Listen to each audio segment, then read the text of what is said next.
In some cases, the totalitarianism is truly ideologically secular. While religious totalitarianism fears false gods, secular totalitarianism fears the true God. This is the case, for example, in China, where the communist state is officially atheist. For Chinese officials, and the same goes for other communist dictatorships, religion is a threat because it offers a source of authority and allegiance outside the ruling party.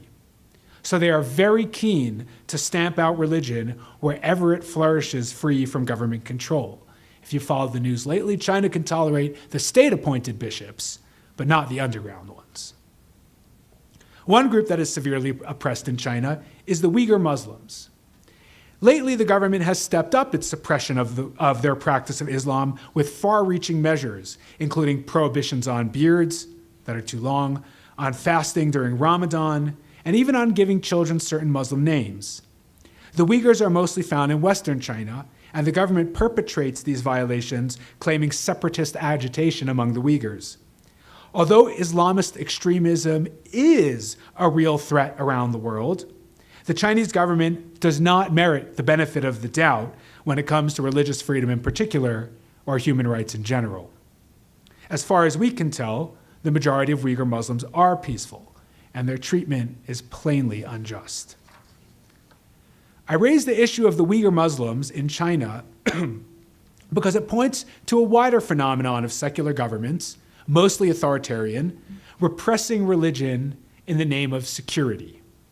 This is particularly true in the Central Asian states of the former Soviet Union, affectionately known as the Stans, but including Azerbaijan, which doesn't end in Stan. Once again, I concede that the worldwide threat of Islamic extremism is real. Yet too often, legitimate security concerns are used as a pretext for excessive restrictions on religious freedom.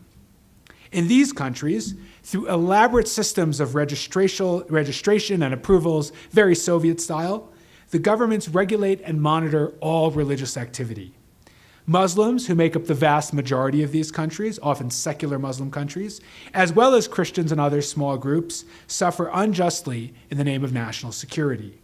Here, the government is not so much seeking to impose an ideology as it does in a theocracy, yet it hopes to bolster the state's unrivaled authoritativeness by preserving the society's irreligious character.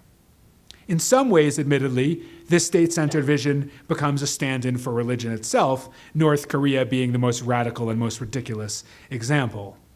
Either way, the end result is that religious and secular totalitarianism take religious freedom as their enemy.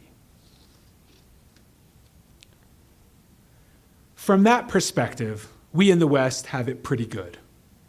Serving on USIRF, which monitors and reports on the worst religious freedom situations in the world, I am acutely aware of how our challenges at home pale in comparison to what goes on abroad. But the lesson from this is not what you think. It's not that we should feel so good as to become complacent or quiescent about our present circumstances. On the contrary, the painful international scene should be an ever-present reminder to us of how rare, how precious, and how vulnerable religious freedom is, and how vigilant we must be in defending it. We're not inherently better or more deserving of religious freedom than anyone else in the world, and we should not take our good fortune for granted. Rather, we must work hard.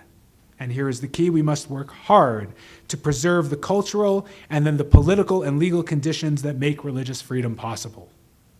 In short, we should not make either mistake. We should not forget our good fortune and lose perspective about how good we have it, and we do. Nor should we feel so pleased as to take our good fortune for granted.